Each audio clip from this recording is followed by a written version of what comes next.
আজকের লেকচারে শুরু করব most recently use MRU page replacement algorithm. এর আগের লেকচারগুলোতে আমরা এলআরইউ, অপটিমাল এবং ফিফো গুলো দেখে নিয়েছি। যারা এখনো বেসিক আইডিয়াই নেই কাকে বলে পেজ রিপ্লেসমেন্ট অ্যালগরিদম এবং ফিফো কিভাবে কাজ করে, অপটিমাল কি করে কাজ করে বা এলআরইউ কি করে কাজ করে, আমি এই ভিডিওর আই বাটনে তোমাদের লিঙ্কগুলো প্রোভাইড করে দেবো, প্লাস প্লেলিস্টের লিঙ্কও দিয়ে দেবো। তোমরা সিকুয়েন্সিয়ালি এই জিনিসগুলোকে গ্রিপ আপ করতে পারো। আগের ভিডিওগুলো খুবই ইম্পর্টেন্ট, ওগুলো দেখলে তোমরা একটা বেস ক্লিয়ার হবে যে এই ছবি তোমরা স্ক্রিনে দেখতে পাচ্ছ, কিভাবে ছকটা কেটেছি, কেন কেটেছি, এগুলো সবই কিন্তু আগের লেকচারগুলোতে আমি বলেই এসেছি। একদম তোমরা বেসিক থেকে দেখো। প্রথমে দেখো হচ্ছে পেজ রিপ্লেসমেন্ট অ্যালগরিদম, তারপর হচ্ছে ফিফো, তারপর অপটিমাল এবং তারপর এলআরইউ দেখে লাস্ট এমআরইউ তে আসো, তাহলে তোমরা জিনিসটা ভিভিডলি গ্রিপ করতে পারবে। তো প্রশ্নতে কি বলেছে আগে জানবো যে মোস্ট রিসেন্টলি ইউজ অ্যালগরিদম কিভাবে কাজ করে, যে আমরা কোন পেজটাকে রিপ্লেস করব যেটা একদম পাস্টে রিসেন্টলি ইউজ হয়েছে। রিসেন্টলি ইউজ, মোস্ট রিসেন্টলি মানে হচ্ছে পাস্ট দেখবো, পাস্টের সব থেকে রিসেন্টলি ইউজ যে অ্যালগরিদমটাকে কিন্তু মানে অ্যালগরিদম বলছি পেজটাই কিন্তু আমি রিপ্লেস করবো। এই হচ্ছে বেসিক আইডিয়া। আর এখানে প্রথমে আমি নাম্বার অফ ফ্রেম 3 দিয়ে বোঝাবো। এগুলো কি জিনিস এগুলো অলরেডি আমার বলা আছে আগের লেকচারগুলোতে, একবার তোমরা সিকুয়েন্সিয়ালি দেখো। তো প্রথমে নাম্বার অফ ফ্রেম 3 দিয়ে বুঝবো যে কি হচ্ছে, তারপরে আমরা নাম্বার অফ ফ্রেম 4 দিয়েও এই গল্পটা করবো। এই প্রশ্নটা কিন্তু আমি ডাব্লিউবিটি 2023-24 সালের মধ্যে যে কোনো একটা সালে দিয়েছিল। এটা পিওয়াইকিউ বলতে পারো, তো সেই সূত্রে ওখান থেকেই নিয়েছি। তো চলে আসি প্রশ্নটা মানে কিভাবে সলভ করবো। সলভ করতে করতে অ্যালগরিদমটা তোমাদের ক্লিয়ার হয়ে যাবে। তো বুঝতে পারছো এটা ফ্রেম নাম্বার 0। এটা এইভাবে আমরা রেডি করেছি টেবিলটা কিভাবে রেডি করেছি সেটা কিন্তু অলরেডি আমরা ফিফোতে আমরা বলে দিয়েছি। আর একই টেবিল নিয়ে কিন্তু আমরা কন্টিনিউ করছি, একই প্রবলেম নিয়ে আমরা জাস্ট অ্যালগরিদম চেঞ্জ করছি, প্রবলেমটা কিন্তু একই রাখছি। তাতে কি হবে তোমরা একটা বুঝতে পারবে যদি সিকুয়েন্সিয়ালি দেখো কোন অ্যালগরিদমটা সব থেকে এফিশিয়েন্ট অ্যালগরিদম, কোন অ্যালগরিদমে সব থেকে বেশি কম পেজ ফল্ট হচ্ছে। এই জিনিসপত্রগুলো কিন্তু তোমরা সিকুয়েন্সিয়ালি দেখলেই তোমাদের একটা আইডিয়া কিন্তু পুরো গ্রিপ আইডিয়া তোমাদের কিন্তু মাথায় বসে যাবে। তো যাই হোক শুরু করি। তো প্রথমত এইটুকু জানো, আমি ধরে নিচ্ছি তোমরা জানো যে প্রথম তিনটে যেহেতু আমাদের খালি আছে ফ্রেম, তো প্রথম তিনটে আমাদের মিসই হবে এবং এখানে কোনো পেজ রিপ্লেসমেন্ট অ্যালগরিদম কিন্তু ব্যবহার হবে না। এগুলো মিস হচ্ছে, মানে পেজ পাওয়া যায়নি, হার্ড ডিস্ক থেকে নিয়ে এসে এখানে বসানো হয়েছে র্যামের মধ্যে। তো সেই সূত্রে এগুলো সবই মিস, আর এখানে কিন্তু কোনো পেজ রিপ্লেসমেন্ট অ্যালগরিদম ইউজ হবে না। এইবার যখন আমাদের ফ্রেম ভরে গেল, মানে আমাদের আর ফ্রেমের খালি ফ্রেম নেই, তখন আমাদের এর পরের যে মানে পেজটাকে চাইছে সিপিইউ, ওটা হচ্ছে 4। বাট 4 তো আমাদের রাখতে পারবো না, জায়গা নেই। দেখবো আমরা এর আগের সেলটা পুরো ব্লক হয়ে গেছে, আমরা কাকে রিপ্লেস করবো। এবার প্রশ্নটা আসে রিপ্লেসটা কাকে করব। তখনই কিন্তু আমাদের এমআরইউ টেকনিকে রিপ্লেস করবো। এমআরইউ বলছে যে আগের ঠিক তার আগের যে ফ্রেমটাকে সিপিইউ ব্যবহার করেছে, মানে ফ্রেম বলবো না, ঠিক তার আগে যে সিপিইউ যে পেজটাকে চেয়েছে ওই পেজটাকে রিপ্লেস করে। তার মানে আলটিমেটলি আমাকে 3 কে রিপ্লেস করতে হবে। অ্যালগরিদমটা খুবই সোজা। রিপ্লেস কাকে করব, ঠিক তার আগের সাইকেলে সিপিইউ যে পেজটা চেয়েছে ধরে নাও, সেই পেজটাকে আমি রিপ্লেস করব। তাহলে আলটিমেটলি আমি কাকে রিপ্লেস করছি, 3 কে রিপ্লেস করবো। কারণ কি এর আগে 4 এর আগে কাকে চেয়েছে, 3 কে চেয়েছে। এই হচ্ছে বেসিক গল্প। তো সেই সূত্রে আমরা 3 কে রিপ্লেস করলাম, সেই জায়গায় 4 নিয়ে আসলাম, 2 1। মানে এটা ভাবা এইভাবেই হচ্ছে, যেটা সিপিইউ এক্ষুনি চেয়ে ফেলেছে সেটা হয়তো পরবর্তীকালে চাইবে না। এইভাবে ভেবেই কিন্তু অ্যালগরিদম তৈরি করা হয়েছে। এটাও কিন্তু একটা মিস হয়ে গেছে।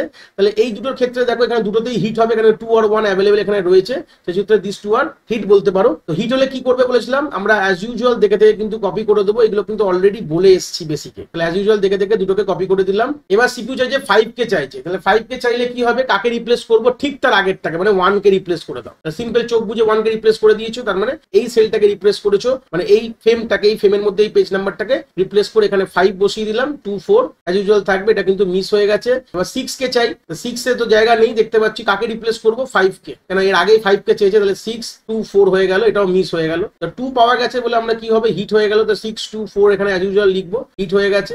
1 এসছে, তো 1 আসলে আমি কাকে রিপ্লেস করব, আমি ঠিক তার আগে কে এসেছিল, 2 এসেছিল, তো 2 কে রিপ্লেস করে দেবো কিন্তু, মানে এই জায়গা থেকে 2 রিপ্লেস হয়ে যাবে। তাহলে আমরা 6 কে অ্যাজ ইউজুয়াল থাকলো, 2 এর জায়গায় 1 লিখে দেবো, আর এখানে আমরা 4 লিখে দেবো। এটা কিন্তু ওয়ান কাইন্ড অফ মিস হয়ে গেছে। এবার কে এসে দেখো 2 এসছে ফের। এবার 2 কাকে রিপ্লেস করবো, 1 কে, কারণ কি এর আগে কে আছে, 1 আছে।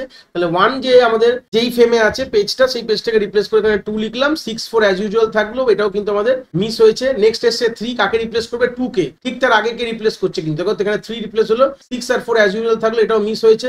এবার এসছে 7, কাকে রিপ্লেস করবো, তার আগেরটাকে, মানে 3 কে, তাহলে 3 এটাকে রিপ্লেস হয়ে যাবে। তাহলে 6 7 4 থাকবে, এটাও কিন্তু মিস হয়ে গেছে। এবার দেখো 6 এসছে, তো 6 তো অলরেডি অ্যাভেলেবেল আছে আগের ফ্রেমে, তাহলে এটা হিট হয়ে গেছে বলে অ্যাজ ইউজুয়াল লিখে দাও। আবার 3 এসছে, কাকে রিপ্লেস করবে, তার আগেরটাকে, মানে 6 কে রিপ্লেস করে দেবে। তাহলে এখানে 3 লেখো, 7 4 অ্যাজ ইউজুয়াল, এটাও কিন্তু মিস হয়েছে। এটা আগেরটা হিট হয়েছিল, এইচ লিখতে হতো, এটা এইচ লিখলাম। এই মানে এইচ এর মধ্যে গুলিয়ে ফেললে হবে না, এটা এইচ কিন্তু। এবার কে এসছে 2, তাহলে 2 যখন আসলো তার আগের ফ্রেমটাকে রিপ্লেস করবে। আগের ফ্রেম বলতে গেলে আগের পেজটাকে, ঠিক তার আগে যেটা রয়েছে। তাহলে এখানে 3 কে রিপ্লেস করবে, তাহলে 2 274 হয়ে গেল, এটা কিন্তু মিস হয়েছে। এবার 1 এসছে, 1 কাকে রিপ্লেস করবে, তার আগেরটাকে, আগের পেজটাকে, মানে 2 কে রিপ্লেস করলো, পরে এখানে 174 হয়ে গেল, এই যুক্তটা কি হবে, মিস হয়ে গেল। তার আগে কে এসছে, তারপরে এসছে 2, 2 কাকে রিপ্লেস করবে, 1 কে করবে, তাহলে মানে 1 কে রিপ্লেস করে দিয়ে এখানে 2 চলে আসলো, তাই 274 হয়ে গেল, এটা কিন্তু মিস হয়ে গেল। এবার এসছে 3, 3 কাকে রিপ্লেস করবে, 2 কে, তার ঠিক আগেরটাকে করে দেবে, মানে 2 যে আমাদের রয়েছে পেজটাকে সেটাকে রিপ্লেস করে 3 চলে আসলো, 7674 অ্যাকচুয়ালি, এটাও মিস হয়েছে। আর তারপরে কে এসছে, 6 এসছে, 6ও ঠিক তার আগের যে পেজটাকে রিপ্লেস করবে, ঠিক যেটা আগে সিপিইউ কল করেছিল, তাহলে এখানে 3 কে কল করেছিল, 3 এর জায়গায় 6 হয়ে গেল। তো এইভাবে এটাও কিন্তু আমাদের মিসই হলো। তা দেখতে পেলে এখান থেকে খুবই worst algorithm, one kind of এই স্ট্রিং এর উপর কাজ করলো। বাকিগুলো মুছে দিচ্ছি আমি। আইডিয়া পেয়ে গেছে কিভাবে কাজ করছে আমাদের মোস্ট, মানে ঠিক তার আগেরটা, যেই পেজটা যখনই তো তোমার ফ্রেম ভরে গেছে, যখনই তোমার পেজ ফল্ট হয়ে গেছে, রিপ্লেস কাকে করবে, ঠিক তার আগে যে সিপিইউ যে পেজটাকে রেফার করেছিল সেটাকে করে দেবে। তাহলে হিট গুলো কত করে দেখো, এখানে 1টা 2টো 3টে 4টে মতন হিট, মানে ভাবতে পারছো ফিফোর থেকেও খারাপ কাজ করলো। তো হিটের গল্প যদি বলি, এখানে মাত্র 4টে হিট হয়েছে, শুনতেই খারাপ লাগে। পার্সেন্টেজ কি করে বার করবে, হিট রেশিও, টোটাল মধ্যে 20খানা রেফারেন্স স্ট্রিং আছে, মানে 20খানা পেজকে রেফার করেছিল, তাহলে হিট কতগুলো হিট হয়েছে by total number of reference into 100 করলে তাহলে বুঝতেই পারছো 5 হবে, মানে 20%, মানে সেই ফিফোর মতন গল্প। মানে ফিফোতেও তাই হয়েছিল, যখন 3টে ফ্রেম দিয়ে যখন করেছিলাম ফিফোতেও কিন্তু এই স্ট্রিং এর উপর 20% হিট রেশিও এসেছিল। তাহলে মিস তো আর বলতেই হবে না, তাহলে 20 করলে 16 খানা মিস আছে, আর মিস রেশিও এইভাবেই বার করে ফেলবে। 16/20 ইন্টু 100 করলে তোমরা 80% পাবে। আমি আর করলাম না, মোটামুটি বুঝতে পারবে 20 আর 80 এখানে 5 হয়ে যাবে, 80% হয়ে গেল। তাহলে বোঝো একই জিনিস যখন আমরা ফিফো দিয়ে করলাম, অপটিমাল দিয়ে করলাম, এলআরইউ দিয়ে করলাম, আর করলাম কি দিয়ে, এমআরইউ দিয়ে। এমআরইউ মানে মোটামুটি ফিফোর মতনই কাজ করলো, মানে খুবই খারাপ কথা বলতে পারো। যাই হোক, এবার আমরা চলে আসছি এই একই জিনিসটা আমরা 4টে ফ্রেম দিয়ে করবো। এটা নাম্বার অফ ফ্রেম রয়েছে, ফ্রেম নাম্বার গুলো সাইডে লিখে দিচ্ছি, F0, F1, F2 এবং F3। তাহলে প্রথম 4টে তো আর কোনো কথাই বলবো না, তাহলে এখানে জাস্ট এভাবে লিখে ফেলবো। তো এখানে সেই সূত্রে সবগুলোতেই মিস হবে, যেহেতু 4টে ফ্রেম আগে খালি ছিল, সেই সূত্রে 1 2 3 4 তোমার মিসই যাবে, কারণ ওটা পাওয়া যায়নি খুঁজে। আর দ্বিতীয়ত যখন পেজ যখনই আমাদের খালি থাকে, মানে পেজ বলবো না, ফ্রেম যখন খালি থাকে, তখন কিন্তু আমরা যে কোনো ফ্রেমে এসে বসতে পারে, যে কোনো পেজ এসে বসতে পারে, সেই সূত্রে কোনো পেজ রিপ্লেসমেন্ট অ্যালগরিদম ব্যবহার হয় না। এটাই হচ্ছে মেন গল্প। যাই হোক, এবার আমাদের গল্পতে কি আছে, 2 আর 1 এর পরে দুটোর জন্যই কিন্তু হিট খাবে, কেন কি 2 আর 1 অ্যাভেলেবেল আছে। তাহলে দেখে দেখে অ্যাজ ইউজুয়াল কপি করে দাও। তো সেই সূত্রে আমরা ডাইরেক্টলি কপি করে দিচ্ছি, কেন কি দুটোই পাওয়া গেছে, 2 আর 1 অ্যাভেলেবেল ছিল, তাই জন্য পেজ হিট হয়েছে। তো হিট হলে তো কোনো গল্প নেই। এইবার যখন আমাদের 5 এসছে, তাকে রিপ্লেস করে তার ঠিক আগেরটাকে 1 কে, মানে 1 এইটাকে রিপ্লেস করে দিল, এখানে 5 চলে আসলো, 2 3 4, এটা কিন্তু আমাদের মিস হয়ে গেল। তারপরে আমাদের 6 এসছে, জাস্ট তার আগেরটাকে 5টাকে রিপ্লেস করবে, তাহলে এখানে হয়ে যাবে 5 কে রিপ্লেস করে দিল, তাহলে 6 চলে আসলো, 2 3 4 কিন্তু অ্যাজ ইউজুয়াল থাকবে। ঠিক তারপরে 2 এসছে, তো 2 আসা মানে 2 তো অ্যাভেলেবেল আছে, দেখতে পাচ্ছ। আইডলকে মুছে দিই আমি। তো সেই সূত্রে গেলে আমরা এটাকে রিপ্লেস করেছিলাম, এটাকে করেছিলাম, আর এখানে 2 তো তোমার পাওয়া গেছে খুঁজে, সেই জন্য আমরা অ্যাজ ইউজুয়াল লিখে দেবো। হিট হয়েছে এই জায়গাটা, হয়ে গেল, লিখে দিয়েছি। এবার আমরা ফের 1 এসছে, তাহলে কাকে রিপ্লেস করে, 1 তো নেই, দেখতেই পাচ্ছ আগের সেটে এখানে 1 আছে, 1 নেই, তাহলে রিপ্লেস কাকে করবে, আগে ঠিক এসছে 2, তাহলে 2 কে রিপ্লেস করে দেবে। 2 এর জায়গায় এখানে 1 লিখলাম, 6 3 4 কিন্তু অ্যাজ ইউজুয়াল থাকবে, এটা কিন্তু মিস হয়ে গেছে। আবার দেখো কে এসছে, 2 এসছে, 2 কাকে রিপ্লেস করে, 1 কে, মানে ঠিক তার আগের সেলটাকে রিপ্লেস করলো, তাহলে এখানে 2 লিখে দেবে, 6 3 4 অ্যাজ ইউজুয়াল কিন্তু এখানে লিখে দেবে, এটা মিস হয়েছিল। এবার দেখো 3 এসছে, তো 3 কিন্তু অ্যাভেলেবেল আছে এখানে, দেখো রয়েছে, তাই জন্য এটা হিট হয়ে গেছে। হিট হলে কি লিখবে, এইচ লিখবে এখানে। এবার দেখো 7 এসছে, 7 কাকে রিপ্লেস করবে, তার ঠিক আগেরটাকে, আগের পেজটাকে 3 কে রিপ্লেস করবে, তাহলে এখানে 7 লিখে দাও, বাদ বাকি অ্যাজ ইউজুয়াল কিন্তু এখানে রয়েছে। তাহলে এখানেও কি হয়েছে, আমাদের এখানে মিস হয়ে গেছে। এবার দেখো 6 এসছে, 6 তো অলরেডি রয়েছে বলে কোনো চাপের বিষয় নেই, তাহলে হিট হয়ে গেছে। হিট হলে তাহলে হিট লিখে দেবে। দেখো 3 কিন্তু নেই আমাদের, আগের সেলে 3 পাচ্ছ না, তাহলে 3 কাকে রিপ্লেস করবে, 6 কে রিপ্লেস করে দেবে। তো 6 কে রিপ্লেস করে কি হবে, এখানে 3 লিখবে, 2 7 4 অ্যাজ ইউজুয়াল থাকবে, এটা কিন্তু মিস হয়ে গেছে।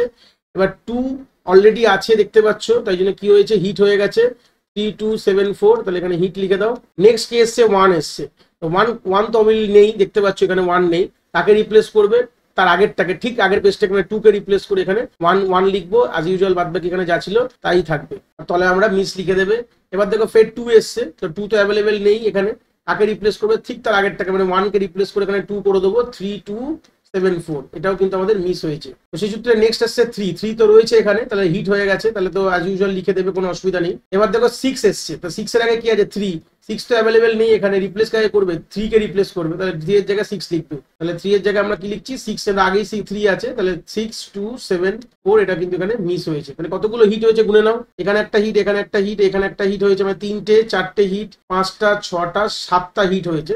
তো ফ্রেম বাড়ালাম অবভিয়াসলি একটুখানি হিট বেড়ে গেছে, এইটা এখানে 7, তাহলে হিটের রেশিও কি আছে যদি বার করো তাহলে আমরা ভাবো 35% এখানে হিট হয়েছে, অনেকটাই কম। আর মিস তাহলে কত হবে, 20 খানা ফ্রেম রেফারেন্স আছে, 20 - 7 হয়ে যাবে তোমার 13, তাহলে মিস রেশিও কি হবে, তাহলে বাদ বাকিটাই মিস রেশিও হয়ে যাবে। 65% তোমার মিস রেশিও কি করে বার করলাম, উপরে ফর্মুলা বলে দিয়েছি, number of hit by total number of reference into 100, এইভাবে বার করবে। তো এই ছিল বেসিক আইডিয়াটা, ছিল আমাদের এমআরইউ। মোটামুটি আইডিয়া পেয়েছো কোন, এবার চারটে যখন তোমরা একসাথে দেখবে ফিফো, এলআরইউ, এমআরইউ, অপটিমাল, তাহলে বুঝতে পারবে কোনটা ভালো কাজ করছে সব থেকে বেস্ট। এই যে স্ট্রিং সেটটা দেওয়া ছিল, এই স্ট্রিং সেটের জন্য সব থেকে বেস্ট কাজ করেছে তোমাদের কিন্তু অপটিমাল। প্রশ্ন এরকম ভাবে, আমি কিন্তু এগুলো সব স্প্লিট লেকচারে পড়িয়েছি, মানে একটা লেকচারে একটা অ্যালগরিদম, বাট প্রশ্ন তোমাদের এরকম দেবে, যেটা এসেছিল ডাব্লিউবিটি 2023-24 সালের কথা বলছি আমি। সেখানে কিন্তু এই একটা স্ট্রিং তোমাকে দিয়ে বলে দেবে তোমরা ফিফো, এলআরইউ, এমআরইউ এগুলো দিয়ে করে বলো কোনটায় বেস্ট হচ্ছে, এরকম প্রশ্ন কিন্তু আসবে। তো সেই সূত্রে মোটামুটি আমি যেহেতু ভিডিও বড় হয়ে যায় বলে আমি 4টে আলাদা আলাদা লেকচারে বুঝিয়েছি, ব্যাপারটা কিন্তু তোমাদের পরীক্ষায় একসাথে করতে হবে। তো যাই হোক, এখান থেকে একটা আইডিয়া তোমরা পেয়ে যাচ্ছ কিভাবে আমরা এই এমআরইউ অ্যালগরিদম সলভ করবো। আশা করি কনসেপ্ট তোমরা এখান থেকে খুব ভালো করে বুঝতে পেরেছো।